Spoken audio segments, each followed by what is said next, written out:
안녕하세요, 사운드마스터입니다. 오늘은 스피커 업그레이드 튜닝을 하려고 하는데요. 지난번에 소개시켜드렸던 중국산 더크 오디오 스피커 S6를 가지고 업그레이드 할 부분을 찾아서 여러분께 실제 작업을 하는 모습과 간단한 이론도 더불어서 설명드리려고 합니다. 이 제품은 지난번 영상에서처럼 인클로저도 상당히 훌륭하고 유닛도 소리가 잘 나오고 전체적인 밸런스도 좋고 저음도 단단하게 나오는 편인데요. 다만 몇 가지 개선할 점은 보입니다. 첫 번째는 흡음재가 너무 많이 들어있어서 조금 양을 조절할 필요가 있어 보이고요. 두 번째는 네트워크에 콘덴서가 저가형의 바이폴락 전해 콘덴서가 들어있어서 교체해 주시면 좋을 것 같습니다.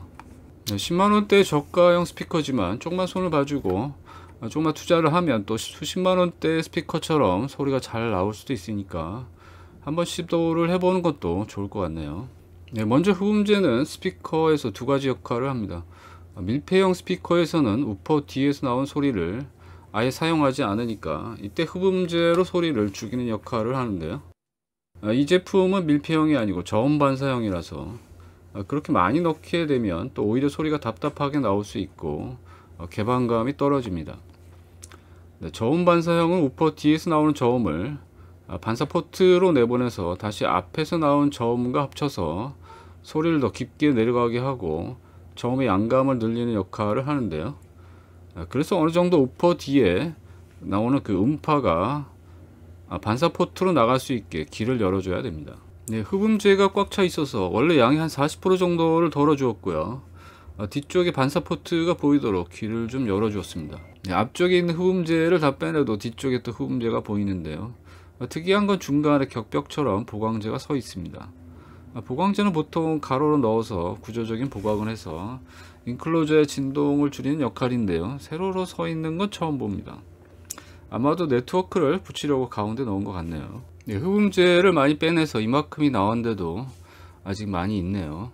흡음재가 너무 많으면 단단하고 양감은 커지게 되지만 저음이 깊게 내려가지 않고 생동감이 떨어지는 답답한 소리가 나올 수 있습니다. 쉽게 얘기하면 개방감이 떨어지는데요.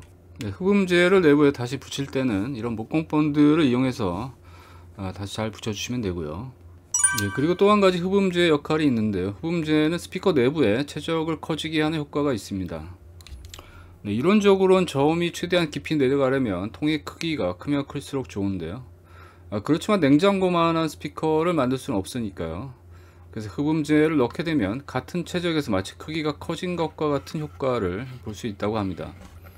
아마도 흡음재의 밀도와 많은 구멍들 때문에 그런 효과를 내주는 것 같습니다. 그러면 흡음재를 아예 안 넣으면 어떻게 될까요?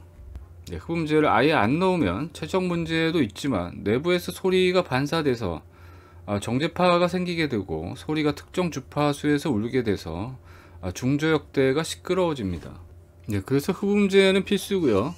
그 효과는 중저역대 소리를 차분하게 내주고 최대한 저음을 끌어내리는 효과와 또 밀폐형에서는 또 뒤에서 나오는 음파를 흡수하는 효과, 이렇게 두 가지로 보시면 될 것 같습니다.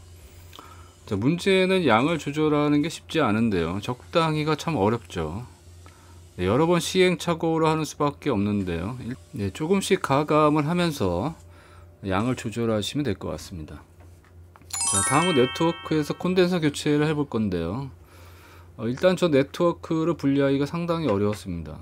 별거 아니라고 생각하고 시작했는데 좀 고생을 했네요. 나사만 4개 풀면 되는데요. 원래 4개 중에 하나가 앞에 그 배풀에 걸려서 드라이버를 똑바로 넣을 수가 없게 되어 있더군요. 그래서 공구를 뭐 다 동원해서도 안 돼 가지고 결국 보드를 그냥 잡아 뜯었습니다. 4개 중에 뭐 3개만 살아 있으면 뭐 고정하는데 문제는 없으니까 참고하시고요. 코일하고 콘덴서를 모두 교체하고 싶었지만 뭐 그러면 또 비용이 많이 들어가니까 최소한의 비용으로 하려면 교체 부품을 최소로 해야겠죠. 이 제품은 2차 회로로 네트워크를 구성했습니다. 콘덴서와 코일 각각 2개씩 들어있고 저항도 들어있네요. 저항도 빼고 싶지만 나중에 하고요. 오늘은 콘덴서만 교체할 건데요. 네트워크에는 코일과 콘덴서가 들어가는데요. 트위터와 우퍼에 각각 1개씩 연결이 되어 있습니다. 그 중에서 트위터에는 콘덴서가 음질에 많은 영향을 주고 우퍼는 코일이 더 많은 영향을 줍니다. 오늘 교체할 콘덴서는 우퍼 쪽에 들어가는 콘덴서인데요. 너무 저가형을 쓰게 되면 음질이 약간 뿌연 안개가 낀 것 같은 느낌을 줍니다. 여기서 저가형을 쓰는 이유는 우퍼에 들어가는 콘덴서는 용량이 좀 큰 게 필요한데요. 그래서 용량 대비 가격이 저렴한 전액 콘덴서를 쓴 것 같습니다. 보통 스피커에는 필름형 메탈 폴리프로필렌 콘덴서를 쓰는데요. 필름형이 동일 제조사 기준으로 전해형보다는 좀 더 음질이 깨끗하고 성능이 우수합니다. 가격을 비교해 보면 전액 콘덴서가 몇백 원 한다고 하면 필름형은 서너 배에서 많게는 수십 배까지 가격이 차이가 나게 되는데요. 용량이 커지면 커질수록 더 차이가 많이 나겠죠. 그런데 이 바이폴라 콘덴서가 바로 음질 저하의 주범입니다. 소리가 탁해서 뿌연 느낌을 주고 소리를 많이 깎아 먹습니다. 그래서 오늘 기존 콘덴서를 분리하고 동일한 용량의 메탈 폴리 콘덴서로 교체를 해줄 겁니다. 저는 데이턴 오디오사의 메탈 폴리로 교체를 할 거고요. 마침 동일한 용량의 콘덴서가 있네요. 오첼이 1%짜리가 있고 5%짜리가 있는데 저는 집에 1%짜리가 있어서 그냥 쓴 거고요. 굳이 1%로 안 하셔도 됩니다. 5%짜리도 거의 상관없고요. 콘덴서 용량이 만약에 모자르거나 다르다면 콘덴서 두 개를 병렬로 연결해서 용량을 맞출 수가 있는데요. 콘덴서는 저항하고 반대로 병렬로 묶으면 용량이 증가하고 직렬로 연결하면 용량이 줄어듭니다. 예를 들어서 16 마이크로파렛이 필요하시면 10 마이크로파렛에 6 마이크로파렛을 병렬로 묶어 주시면 16 마이크로가 되겠죠. 고등학교 다니실 때 다 배우신 거겠지만 죄송합니다. 저도 잘 몰랐고요. 스피커 하면서 알게 됐습니다. 콘덴서 용량 계산하는 법은 병렬에서는 QT는 C1 플러스 C2가 되고요. 더해주면 되죠.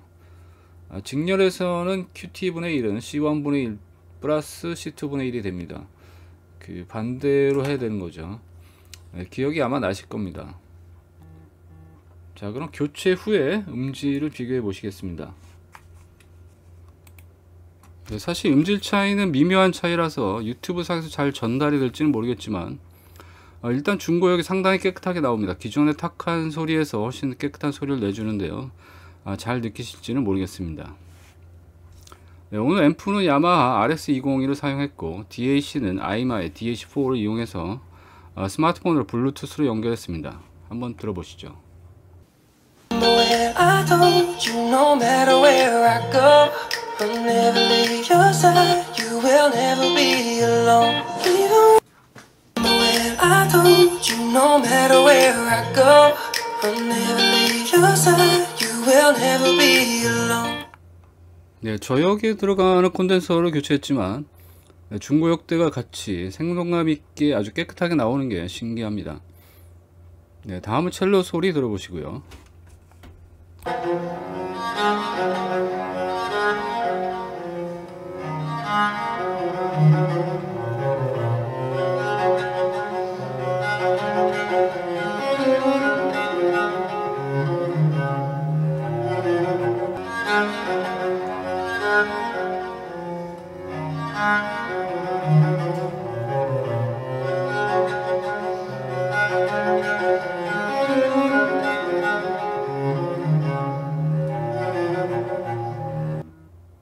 저역 쪽의 디테일이 좀 더 사는 것 같습니다.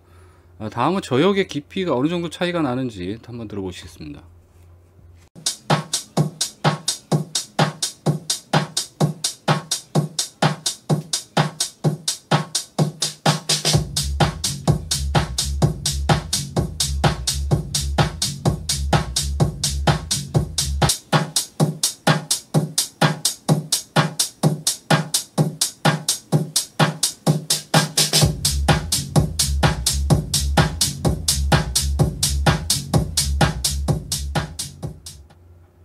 개선 후가 저역의 양감은 또 다소 작아졌지만 좀 더 깊이 내려가는 것 같은데 느끼실지는 모르겠습니다.